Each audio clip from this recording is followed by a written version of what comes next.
آج ہم اس ایتہاسک واقعے کا ذکر کریں گے جو ہمیں یاد دلاتا ہے کہ انسان چاہے کتنا بھی طاقتور کیوں نہ ہو جائے، اللہ کی پکڑ سے باہر نہیں ہے۔ یہ قصہ ہے بابل کے بادشاہ نمرود کا، جس نے اپنی سلطنت اور طاقت کے نشے میں چور ہو کر خود کو خدا ہونے کا دعویٰ کیا تھا، لوگوں سے اپنی عبادت کرواتا تھا۔ ایک شب نمرود نے اپنے خواب میں دیکھا کہ آسمان پر ایک ستارہ بلندی اختیار کرتا ہے جس کی روشنی سورج اور چاند کی جیا کو مانند کر دیتی ہے۔ یہ خواب دیکھ کر نمرود خوفزدہ ہو گیا اور اس نے فوری طور پر دربار میں موجود جادوگروں کو بلوایا اور خواب کی تعبیر پوچھی۔ جادوگروں نے بتایا کہ ایک ایسا بچہ پیدا ہونے والا ہے جو تمہاری سلطنت کا خاتمہ کر دے گا۔ یہ سن کر نمرود نے فوراً حکم جاری کیا کہ اس سال جو بھی لڑکا پیدا ہو اسے قتل کر دیا جائے۔ اس فرمان کے بعد نمرود کی فوج کی جانب سے بچوں کا قتل عام شروع ہو گیا اور ہر طرف ہنگامہ برپا ہو گیا۔ بابل میں آج نامی ایک شخص رہتا تھا جو بت تراشی کا کام کرتا تھا۔ اس کے یہاں بھی ایک بچے کی پیدائش ہونے والی تھی۔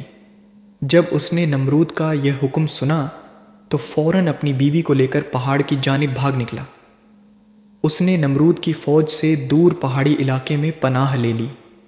کچھ عرصے بعد ان کے یہاں ایک نہایت پیارا بیٹا پیدا ہوا جس کا نام ابراہیم رکھا گیا۔ یہی وہ بچہ تھا جسے نمرود کا مقابلہ کرنا تھا۔ یہی وہ بچہ تھا جسے اللہ رب العزت نے اپنا نبی اور خلیل بنانا تھا۔ وقت گزرتا رہا اور حضرت ابراہیم علیہ السلام بڑے ہوتے گئے۔ وہ اپنی عمر کے دیگر بچوں سے کہیں زیادہ ذہین تھے اور بچپن میں ہی اپنی قوم کے مذہب کے بارے میں ایسے سوالات اٹھاتے تھے کہ لوگ حیران رہ جاتے۔ ایک روز حضرت ابراہیم علیہ السلام نے اپنے والد حاضر سے پوچھا، ابا جان، آپ کیوں ان پتھر کے بتوں کی عبادت کرتے ہیں؟ کیا یہ بت آپ کو فائدہ پہنچا سکتے ہیں یا نقصان؟ لیکن آج نے اپنے بیٹے کی باتوں کو نظر انداز کر دیا اور کہا کہ یہی ہمارے بزرگوں کا طریقہ ہے اور ہمیں اسی پر عمل کرنا چاہیے۔ انہوں نے اپنی قوم کو بھی ان بتوں کی حقیقت بتانی چاہی، مگر کسی نے توجہ نہ دی۔ پھر ان کے ذہن میں ایک دلچسپ منصوبہ آیا، لیکن یہ منصوبہ انتہائی خطرناک تھا، جس کی وجہ سے عنقریب ان کا نمرود سے سامنا ہونے والا تھا۔ وہ عید کے دن کا انتظار کرنے لگے۔ جب عید آئی تو پوری قوم شہر سے باہر میلے میں چلی گئی اور شہر سنسان ہو گیا۔ حضرت ابراہیم علیہ السلام ایک کلہاڑی لے کر بت خانے میں داخل ہوئے اور سب سے بڑے بت کے علاوہ تمام بتوں کو توڑ ڈالا۔ آخر میں کلہاڑی کو بڑے بت کے کاندھے پر لٹکا کر اپنے گھر آ گئے۔ شام کو جب قوم میلے سے واپس آئی تو بت خانے میں تباہی کا منظر ان کا منتظر تھا۔ قرآن کریم میں اس حوالے سے فرمایا گیا، جس کا ترجمہ ہے، کہنے لگے، ہمارے معبودوں کے ساتھ یہ سلوک کس نے کیا؟ بے شک وہ ظالموں میں سے ہے۔ لوگوں نے کہا، ہم نے ایک نوجوان کو ان کا ذکر کرتے سنا ہے جس کا نام ابراہیم ہے۔ انہوں نے کہا، اسے لوگوں کے سامنے لاؤ تاکہ وہ گواہ بنے۔ جب حضرت ابراہیم علیہ السلام آئے تو لوگوں نے پوچھا، کیا ہمارے معبودوں کے ساتھ یہ کام تم نے کیا ہے؟ حضرت ابراہیم علیہ السلام نے فرمایا، یہ کام اس بڑے بت نے کیا ہوگا۔ اگر یہ بولتے ہیں تو انہی سے پوچھ لو۔ وہ سر جھکا کر بولے، تم جانتے ہو یہ بت بول نہیں سکتے۔ ناظرین، بتوں کو توڑنے کا عمل نمرود سمیت پوری قوم کے لیے ناقابل معافی جرم تھا۔ لہٰذا فیصلہ کیا گیا کہ حضرت ابراہیم علیہ السلام کو آگ میں ڈال دیا جائے تاکہ آئندہ کسی کو بتوں کی بے حرمتی کرنے کی جرت نہ ہو۔ چنانچہ پوری قوم لکڑیاں جمع کرنے کے عمل میں مشروف ہو گئی۔ ایک مدت تک قوم لکڑیاں جمع کرتی رہی۔ جب لکڑیوں کا پہاڑ کھڑا ہو گیا تو ایک انتہائی گہری کھندق کھود دی گئی اور لکڑیوں کا یہ ڈھیر اس میں ڈال دیا گیا۔ ناظرین، اسرائیلی روایت میں آتا ہے کہ بہت زیادہ گہرائی میں ہونے کے باوجود بھی لکڑیوں کا ڈھیر آسمانوں سے باتیں کر رہا تھا۔ جس دن لکڑیوں کے ڈھیر میں آگ لگائی جانی تھی، اس سے پہلے شیطان نمرود کے دربار میں پہنچا اور بولا، بادشاہ سلامت، جب لکڑیوں کے اس پہاڑ میں آگ لگے گی تو اس کی تپش کی وجہ سے کوئی بھی اس کے قریب نہیں جا سکے گا، لہٰذا آپ ابراہیم کو آگ میں کیسے ڈالیں گے؟ یہ وہ سوال تھا جو نہ نمرود کے ذہن میں آیا تھا اور نہ ہی اس کے مشیروں اور مصاحبوں کے۔ جب نمرود کو پریشان دیکھا تو فوراً بولا، تم پریشان کیوں ہوتے ہو؟ میں ہوں نا، بس ایک بہترین کاریگر میرے حوالے کر دو، میں اسے ایک ایسی مشین بنانا سکھا دوں گا جس سے کسی بھی چیز کو بہت دور تک پھینکا جا سکتا ہے۔ چنانچہ قوم میں سے ایک بہترین کاریگر تلاش کر کے شیطان کے حوالے کر دیا گیا۔ علامہ ابن کثیر رحمۃ اللہ علیہ فرماتے ہیں کہ جو مشین بنائی گئی اسے منجنی کا نام دیا گیا۔ یہ دستی مشین ایک مقام پر نصب کر دی گئی۔ تاریخی روایت میں ہے کہ شہر کے لوگ کئی ماہ تک میدان میں لکڑیاں جمع کرتے رہے۔ لکڑیاں جمع کرنے کے بعد 7 دن تک پوری قوم اس میں آگ لگا کر اسے بھڑکاتی رہی، یہاں تک کہ اس کے شعلے آسمان تک اس قدر بلند ہو گئے کہ اگر کوئی پرندہ اس پر سے گزرے تو جل جائے۔ آگ اپنے پورے غضب کے ساتھ بھڑک رہی تھی۔ اللہ کے خلیل کو موٹی رسیوں میں جکڑ کر منجنیق کے پلڑے میں بٹھا دیا گیا۔ ابلیس کے مکرو چہرے پر شیطانی مسکراہٹ تھی۔ وہ بھیش بدل کر اس پورے عمل کی نگرانی کر رہا تھا۔ جس وقت پیغمبر خدا منجری کے ذریعے آگ کے اس خوفناک سمندر میں ڈالے جانے والے تھے، اس وقت ملائکہ سمیت زمین و آسمان کی ساری مخلوق چیخ اٹھی، یا رب تیرے خلیل پر کیا قیامت گزر رہی ہے؟ رب تعالیٰ نے فرمایا، جاؤ اگر مدد کر سکتے ہو تو کرو۔ فرشتوں نے مدد کرنے کے لیے حضرت ابراہیم علیہ السلام سے اجازت چاہی تو آپ علیہ السلام نے فرمایا، میرے لیے میرا اللہ کافی ہے، وہ میرا حال دیکھ رہا ہے۔ جبریل امین علیہ السلام نے عرض کیا، آپ کو مجھ سے کسی قسم کی مدد کی ضرورت ہو تو حکم فرمائیں، میں حاضر ہوں۔ فرمایا، ضرورت تو ہے مگر آپ کی طرف سے نہیں بلکہ اپنے رب کی طرف سے۔ امام بخاری رحمۃ اللہ علیہ نے حضرت ابن عباس رضی اللہ تعالیٰ عنہ سے روایت کی ہے کہ جب حضرت ابراہیم علیہ السلام کو آگ میں پھینکا گیا تو انہوں نے کہا، حسبن اللہ والوکیل، ہمیں اللہ ہی کافی ہے اور وہ بہترین کارساز ہے۔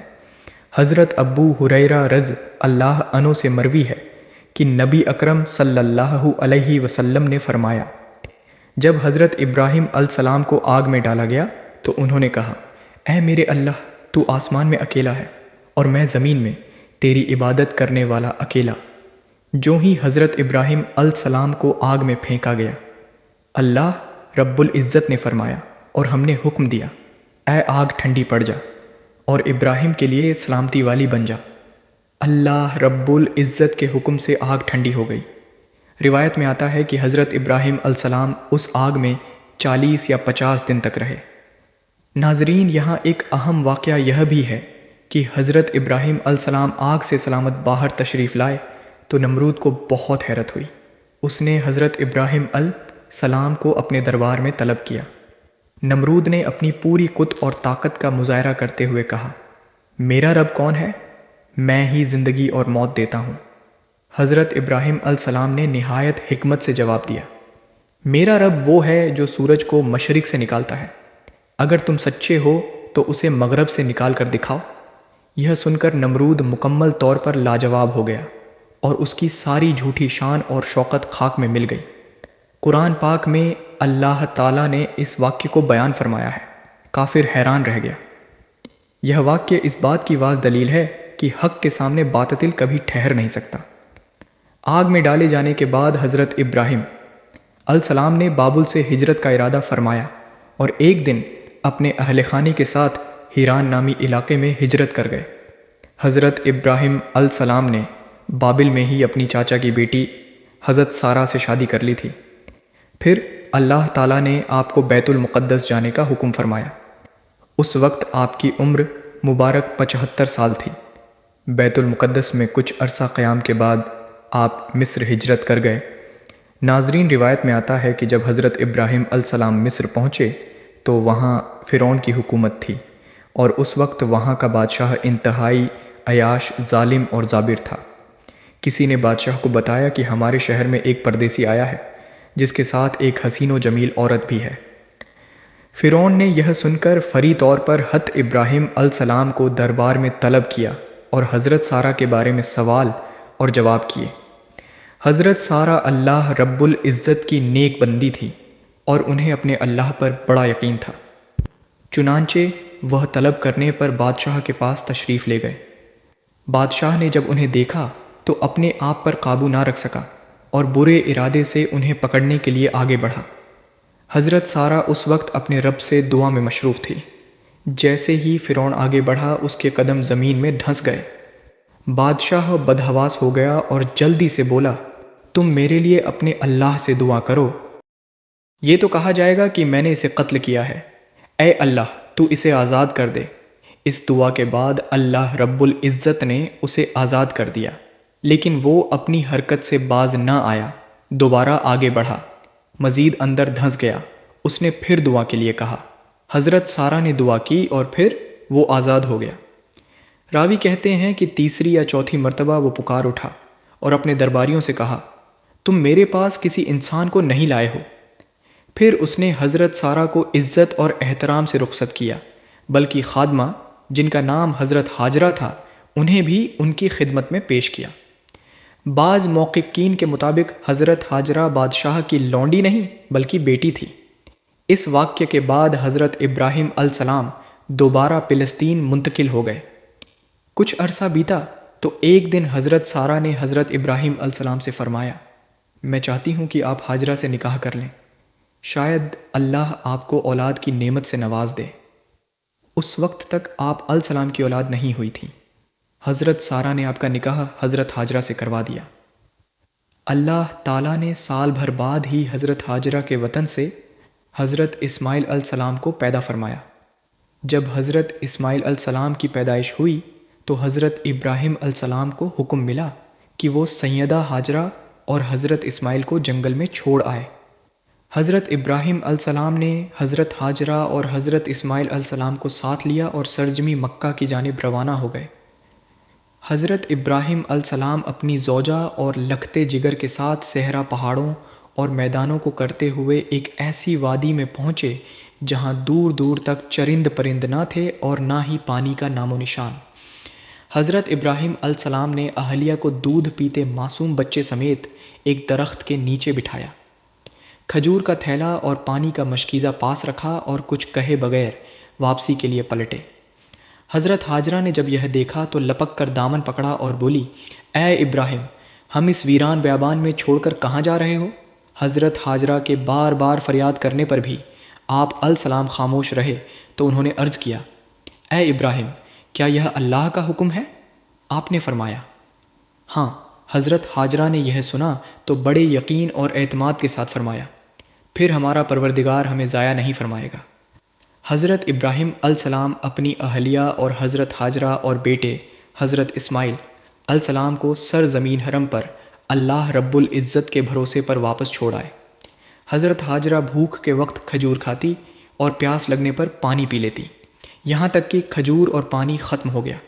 حضرت اسماعیل علیہ السلام کو پیاس لگی تو آپ کی والدہ ماجدہ سے بچے کی پیاس نہ دیکھی گئی۔ آپ قریبی ایک پہاڑی پر گئی تاکہ کہیں سے پانی مل جائے، مگر پانی کا نام و نشان نظر نہ آیا۔ پھر آپ واپس بچے کے پاس آئی۔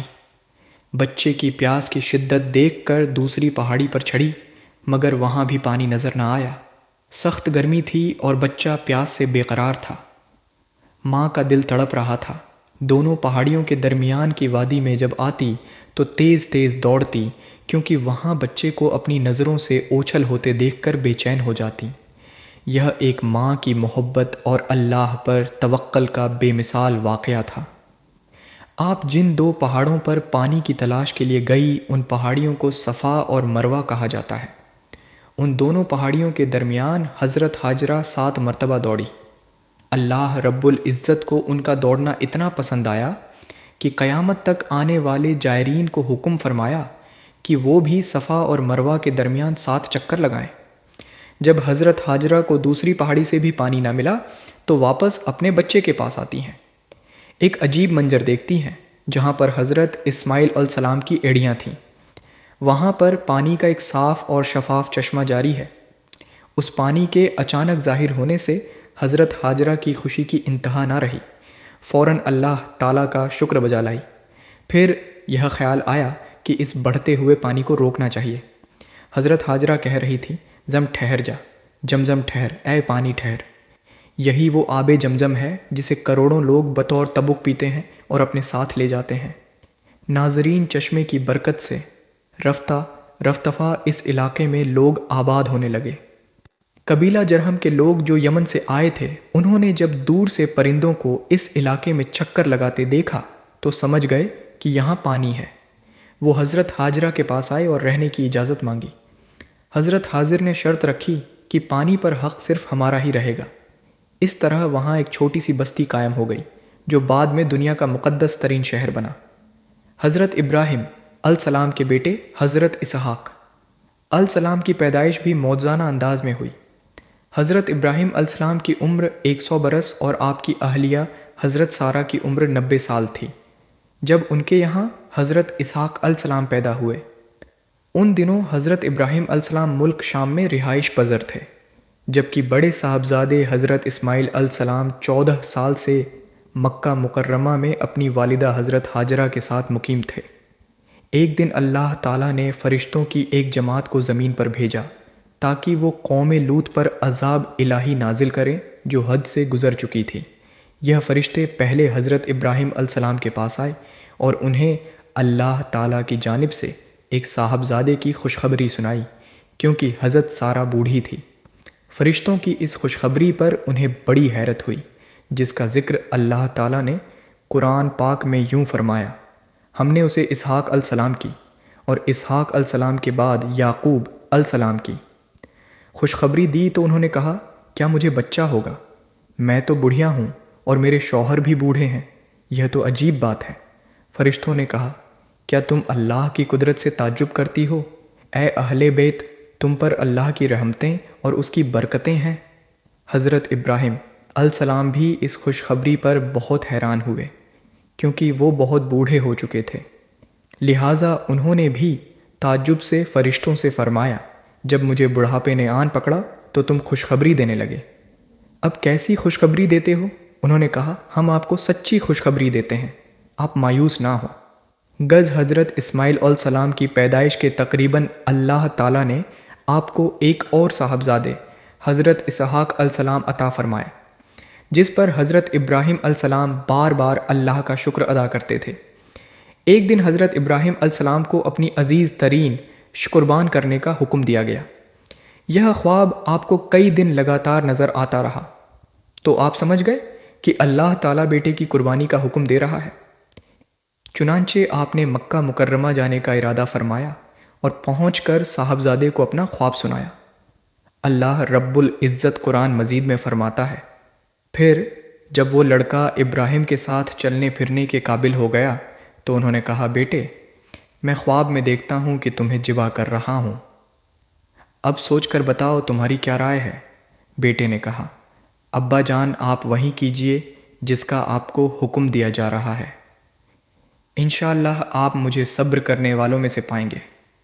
روایت میں آتا ہے کہ شیطان نے 3 مرتبہ حضرت ابراہیم علیہ السلام کو بہکانے کی کوشش کی۔ ہر بار حضرت ابراہیم علیہ السلام نے اسے 7 کنکریاں مار کر بھگا دیا۔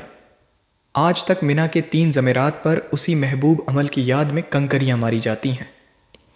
روایت میں آتا ہے کہ جب دونوں باپ بیٹے انوکھی عبادت انجام دینے کے لیے قربان گاہ پہنچے تو حضرت اسماعیل علیہ السلام نے اپنے والد سے کہا، ابا جان مجھے خوب اچھی طرح باندھ دیجئے تاکہ میں زیادہ تڑپ نہ سکوں، اور اپنے کپڑوں کو بھی مجھ سے بچائیے، ایسا نہ ہو کہ ان پر میرے خون کی چھینٹ پڑے تو میرا ثواب گھٹ جائے۔ اس کے علاوہ اپنی چھری کو بھی تیز کر لیجئے اور اسے میرے حلق پر جلدی جلدی پھیریے تاکہ آسانی سے میرا دم نکل سکے، کیونکہ موت بڑی سخت چیز ہے۔ اور جب آپ میری والدہ کے پاس جائیں تو ان سے میرا سلام کہہ دیجئے گا، اور اگر آپ میری قمیض والدہ کے پاس لے جانا چاہیں تو لے جائیں، شاید اس سے انہیں کچھ تسلی ہو جائے۔ اکلوتے بیٹے کی زبان سے یہ الفاظ سن کر ایک باپ کے دل پر کیا گزر سکتی ہے، لیکن حضرت ابراہیم علیہ السلام استقامت کا پہاڑ تھے۔ پورنم آنکھوں سے انہیں باندھا۔ اللہ رب العزت کا ارشاد ہے، وہ عجیب منظر تھا جب دونوں نے حکم مان لیا اور باپ نے بیٹے کو پیشانی کے بل لٹا دیا۔ روایت میں آتا ہے کہ شروع میں حضرت ابراہیم علیہ السلام نے انہیں سیدھا لٹا دیا تھا، لیکن جب چھری چلانے لگے تو بار بار چلانے کے باوجود اللہ کی قدرت سے گلا نہیں کٹا تھا۔ اس موقع پر بیٹے نے خود یہ فرمائش کی، ابا جان مجھے چہرے کے بل کروٹ سے لٹا دیجیے، اس لیے کہ جب آپ کو میرا چہرہ نظر آتا ہے تو آپ کی شفقت جوش مارنے لگتی ہے اور گلا پوری طرح کٹ نہیں پاتا۔ اس کے علاوہ چھری مجھے نظر آتی ہے تو مجھے بھی گھبراہٹ ہونے لگتی ہے۔ چنانچہ حضرت ابراہیم علیہ السلام نے انہیں اسی طرح لٹا کر چھری چلانی شروع کر دی۔ ارشاد باری تعالیٰ ہے، اور ہم نے انہیں آواز دی، آئے ابراہیم، تم نے خواب کو سچ کر دکھایا، یقیناً ہم نیکی کرنے والوں کو اسی طرح صلاح دیتے ہیں۔ حقیقت میں یہ تھی بڑی آزمائش، اور ہم نے ایک عظیم ذبیحے کا فیہ دے کر اس بچے کو بچا لیا۔ روایت میں آتا ہے کہ حضرت ابراہیم علیہ السلام نے یہ آسمانی آواز سن کر اوپر کی طرف دیکھا تو حضرت جبریل علیہ السلام ایک مینڈھا لیے کھڑے تھے۔ بعض روایت سے معلوم ہوتا ہے کہ وہی مینڈھا تھا جس کی قربانی حضرت آدم علیہ السلام کے صاحبزادے حضرت حابل نے پیش کی تھی۔ بہرحال یہ جنتی مینڈھا حضرت ابراہیم علیہ السلام کو عطا ہوا، اور انہوں نے اللہ کے حکم سے اپنے بیٹے کے بجائے اسے قربان کر دیا۔ اسی لیے ہر سال کروڑوں مسلمان حضرت ابراہیم علیہ السلام کو اس سنت کو زندہ کرتے ہوئے اللہ رب العزت کے حضور جانوروں کی قربانی پیش کرتے ہیں۔ کچھ عرصے بعد حضرت ابراہیم علیہ السلام کو اللہ کا حکم ملا کہ وہ مکہ جائیں۔ جب حضرت ابراہیم علیہ السلام مکہ پہنچے تو حضرت اسماعیل علیہ السلام کو جمزم کے پاس ایک ٹیلے پر تیر سیدھے کرتے ہوئے پایا۔ جب حضرت اسماعیل علیہ السلام نے اپنے والد حضرت ابراہیم علیہ السلام کو دیکھا تو فوراً ادب سے کھڑے ہو گئے اور ان سے ملے۔ حضرت ابراہیم علیہ السلام نے حضرت اسماعیل علیہ السلام سے فرمایا، اے اسماعیل، مجھے اللہ کا حکم آیا ہے۔ انہوں نے فوراً جواب دیا، جو حکم ہو اس کی تعمیل کیجیے۔ حضرت ابراہیم علیہ السلام نے فرمایا، اس جگہ اللہ کا ایک گھر بنانا ہے۔ حضرت اسماعیل نے فوراً جواب دیا، بہت بہتر، آپ کا حکم سر آنکھوں پر۔ اب دونوں باپ بیٹوں نے اللہ رب العزت کے حکم پر بیت اللہ کی تعمیر شروع کر دی۔ حضرت اسماعیل علیہ السلام پتھر لا کر دیتے تھے اور حضرت ابراہیم علیہ السلام ان پتھروں کو ترتیب دے کر کعبے کی عمارت بناتے جا رہے تھے۔ حضرت علی کرم اللہ وجہہ نے فرمایا کہ حضرت ابراہیم علیہ السلام جب بھی کعبہ کے قریب پہنچے تو آپ نے اپنے سر پر ایک بادل محسوس کیا۔ اس بادل میں سے آواز آئی، اے ابراہیم، جہاں تک اس بادل کا سایہ ہے وہاں تک کی زمین کو بیت اللہ میں شامل کر لو، کمی جاتی نہ ہو۔ ناظرین، کعبہ کی تعمیر کے دوران حضرت ابراہیم علیہ السلام کو جب یہ دیواریں اونچی کرنی تھیں تو ایک پتھر کی ضرورت ہوئی جس پر کھڑے ہو کر تعمیر کی جا سکے۔ حضرت اسماعیل علیہ السلام ایک پتھر لائے جس پر حضرت ابراہیم علیہ السلام کھڑے ہوئے۔ اللہ تعالیٰ نے اپنی قدرت سے اس پتھر کو نرم کر دیا اور حضرت ابراہیم علیہ السلام کے قدموں کے نشان اس پر نقش ہو گئے۔ یہی وہ مقام ابراہیم ہے جو آج بھی کعبہ کے پاس محفوظ ہے، اور حجاج اکرام اس کے پیچھے نماز ادا کرتے ہیں۔ جب حجر اسود کی جگہ پر پہنچے تو حضرت ابراہیم علیہ السلام نے حضرت اسماعیل علیہ السلام سے کہا، بیٹا، کوئی اچھا سا پتھر ڈھونڈ کر لاؤ۔ کچھ دیر بعد جب حضرت اسماعیل علیہ السلام پتھر لائے تو دیکھا کہ حضرت ابراہیم علیہ السلام ایک بہت ہی خوبصورت پتھر وہاں لگا چکے ہیں۔ پوچھا، یہ پتھر کون لایا ہے؟ آپ نے فرمایا، اللہ کے حکم سے یہ پتھر حضرت جبریل علیہ السلام آسمان سے لے کر آئے ہیں۔ اسی پتھر کو حجر اسود کہا جاتا ہے۔ جب دونوں باپ بیٹے کی تعمیر مکمل ہونے کے قریب پہنچی تو دونوں نے اللہ رب العزت کے سامنے یہ دعا کی، اے ہمارے پروردگار، ہم سے یہ خدمت قبول فرما لے۔ بے شک تو اور صرف تو ہی ہر ایک کی سننے والا ہے، ہر ایک کو جاننے والا ہے۔ سور بقرہ کی آیت نمبر 260 میں حضرت ابراہیم علیہ السلام کا ایک انتہائی حیرت انگیز معجزہ بیان کیا گیا ہے۔ اللہ رب العزت کا ارشاد ہے، اور اس وقت کا تذکرہ سنو جب ابراہیم نے کہا تھا، میرے پروردگار مجھے دکھائیے کہ آپ مردوں کو کیسے زندہ کرتے ہیں۔ اللہ نے کہا، کیا تمہیں یقین نہیں؟ کہنے لگے، یقین کیوں نہ ہوتا، مگر یہ خواہش اس لیے ہے کہ میرے دل کو پورا اطمینان حاصل ہو جائے۔ اللہ نے کہا، اچھا تو 4 پرندے لو اور انہیں اپنے سے مانوس کر لو، پھر انہیں ذبح کر کے ان کا ایک ایک حصہ ہر پہاڑ پر رکھ دو، پھر انہیں بلاؤ، وہ چاروں تمہارے پاس دوڑے چلے آئیں گے، اور جان رکھو اللہ پوری طرح صاحب و اقتدار حکمت والا ہے۔ حضرت ابراہیم علیہ السلام نے ایسا ہی کیا، اور جب انہوں نے پرندوں کو پکارا تو اللہ تعالیٰ کے حکم سے چاروں پہاڑوں پر رکھے ہوئے پرندوں کے مختلف آجا ان کی طرف آتے رہے اور جڑتے رہے، یہاں تک کہ ان کے بدن کے تمام آجا آپس میں جڑ گئے اور ان پر پہلے کی طرح پر آ گئے اور وہ زندہ ہو کر اڑ گئے۔ دعا اے اللہ، ہم سب تیرے بندے ہیں، تیرے ہی در کے سوالی ہیں، تیرے ہی رحم کے طلبگار ہیں اور تیرے ہی سامنے جھکنے والے ہیں۔ تو غفور ہے، رحیم ہے، کریم ہے، تو بخشنے والا ہے، درگزر کرنے والا ہے، تو سب جانتا ہے، ہم کچھ نہیں جانتے، تو سب کچھ کر سکتا ہے، ہم کچھ بھی نہیں کر سکتے۔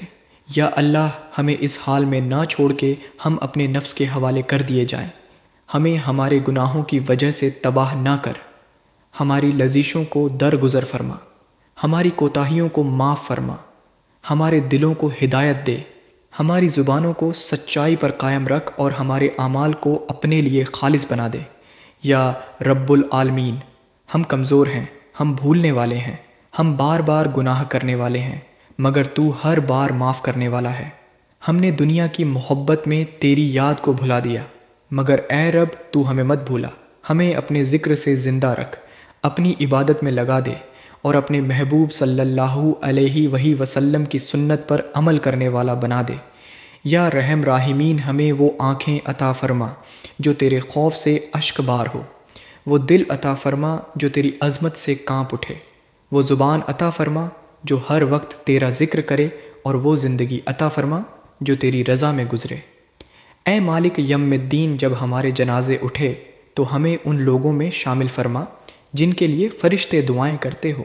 جب ہمیں لحد میں اتارا جائے تو ہماری تنہائی کو اپنی رحمت سے آباد فرما۔ جب حساب کا وقت ہو تو ہمیں اپنے محبوب صلی اللہ علیہ وآلہ وسلم کی شفاعت فرما۔ یا ارحم الراحمین، ہمیں موت کی حقیقت یاد دلا۔ یا رحمین، ہمیں موت کی حقیقت یاد دلا۔ ہمیں دنیا کی فانی خوشیوں سے نکل کر تیری رضا کی طلب عطا فرما۔ ہمیں قناعت، صبر، شکر اور توکل کا راستہ دکھا۔ ہمیں اپنی محبت عطا فرما اور اپنی معرفت سے سرفراز فرما۔ اے اللہ، جب قبر میں اکیلے ہو تو تو ہمارا ساتھی ہو، جب اندھیرے ہو تو تو روشنی عطا فرما، جب اعمال کا پلڑا تولا جائے تو تو ہمارے نیک اعمال کو بھاری کر دے، جب کتابیں دی جائیں تو ہمیں دائیں ہاتھ میں دینا، جب نامہ اعمال کھلے تو ہمیں شرمندہ نہ کرنا۔ یا اللہ، ہم سب کی توبہ قبول فرما، ہمیں ہدایت دے، ثابت قدمی دے اور ہماری زندگی کا خاتمہ ایمان پر فرما۔ اے اللہ، تو ہمارے دلوں کو سیدھا کر دے، ہمارے راستوں کو درست کر دے، ہماری نیتوں کو پاک کر دے اور ہمیں صرف اور صرف تیرے لیے جینے اور مرنے کی توفیق دے۔ ربنا تک ان کا سام علیم ونا ان کا انت تواب رحیم۔ اللہ صلی علی محمد ولا علی محمدن کما صلتا علی ابراہیم ولا آ ابراہیم ان حمید مجید۔ اللہ بک علی محمد ولا علی محمد کماکتا علی ابراہیم ولا آ ابراہیم ان حمید مجید۔ آمین یا رب العالمین۔